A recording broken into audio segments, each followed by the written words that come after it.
Thank you, everyone. Martine Harkin, facilitator at Leading Teams. I think we might be breaking the rules here by both of us coming up, but I did give Kate a heads up a little bit earlier, and she said, well, you're coming with me. So here I am, and I'm really pleased to be here.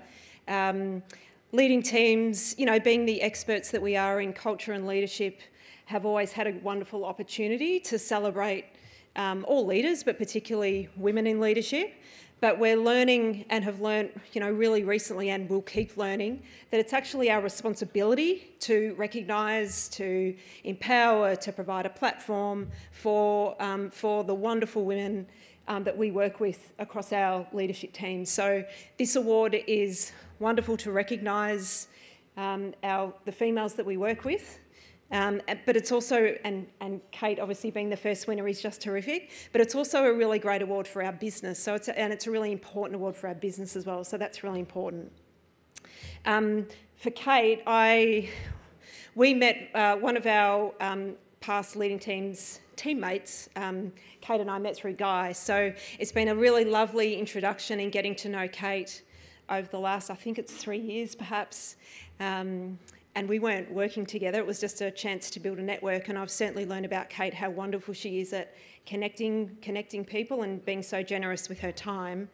But I really quickly learnt that, and I admire about you, Kate, your speed in decision making, and quite often that speed in her decision making is about asking for help. And so when she first got her gig at Brisbane City Council, I think she started in her role, and I was in there 6 weeks later on, because she recognised that, hey, I'm going to need some help to bring these fantastic individual leaders to be a really high-performing team. So I really admire your decision-making, Kate, and part of that is absolutely asking for help and not seeing yourself as the expert.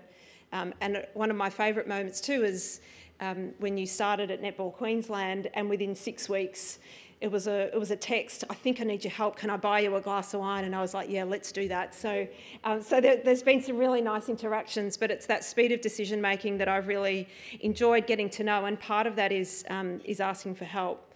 When you left Brisbane City Council, Kate, it was a really quick decision, another quick decision that you had to make, but one that I really admire, your team before self philosophy, and you did it for the right reasons, and it was a hard one to do, but it's something that I really admire about you, along with the idea of learning. You're not the expert, you keep wanting to get better, and I learnt really early on with you how you live by your own values, and you won't compromise on those values for yourself. So that means that you've had to leave organisations, even in the short time that I've known you. You've left organisations, but you've also joined organisations that really align with your own values. So, and there's just this unwavering commitment to those. So I think most of my colleagues at Leading Teams would have an experience, and perhaps standing up here reinforces that we're really lucky to be in the job that we're in, and the team's already been presented is just wonderful to hear the facilitators as well as see the winners and what they say in the videos, but we're all really grateful. I think I can speak on behalf of all my teammates, but I'm really grateful to have met, to have formed a lovely relationship, and I know I help you, that's why we're here, but I'm really grateful that I get to learn so much from you. So I think that's one of the wonderful parts of being a facilitator at Leading Teams and our model. It's a lovely mutual learning experience and relationship. So congratulations and thank you.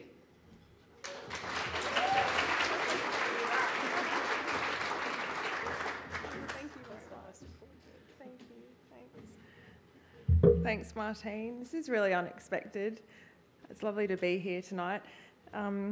It's such an honour to receive the Women in Leadership Award and be currently leading the #1 sport for women and girls in Australia, which is netball.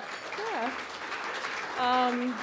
And the Firebirds, we had a tough loss in Adelaide last night, but we'll back it up on Saturday. And so make sure you tune in to KO on Fox Sports on the weekend and help us out.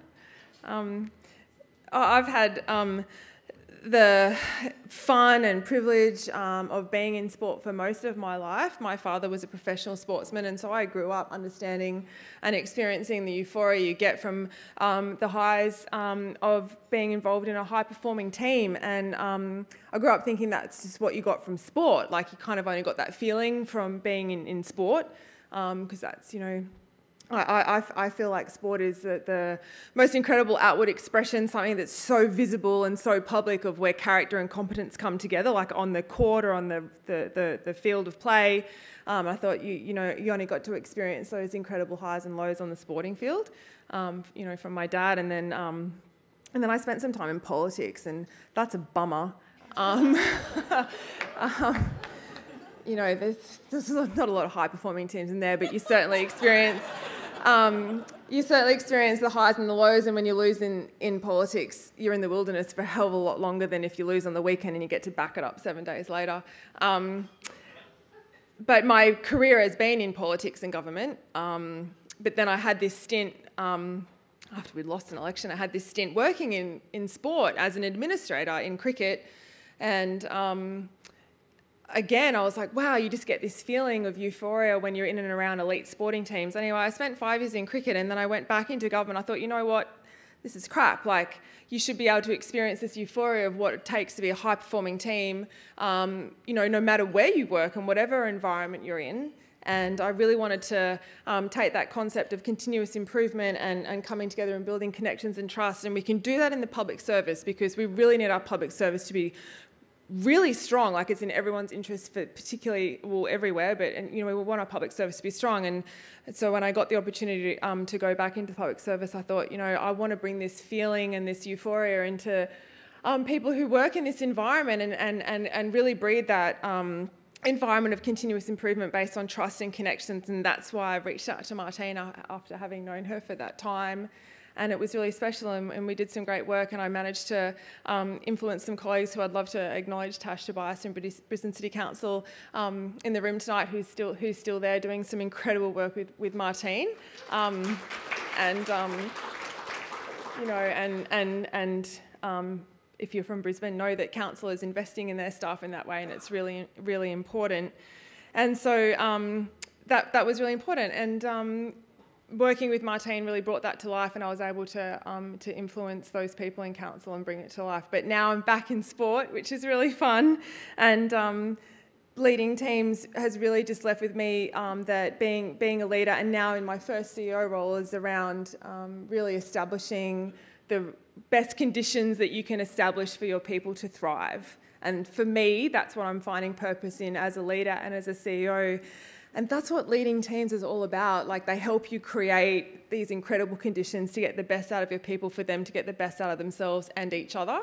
And I look forward to continuing on the journey with Martine and leading teams now that I'm back in sport. But I get a really strong sense of responsibility for creating those conditions. And I reflected with Martine during the break. I mean, I know leading teams really establish themselves in the sporting, with their credentials in working with sporting teams, but tonight we have just seen the most incredible, diverse businesses, family, private sector, you know, benefiting from this incredible model that really just brings the best out in each other through trust and connections. And just congratulations, leading teams, for all the incredible work you do with so many amazing businesses across the country. So thank you very much.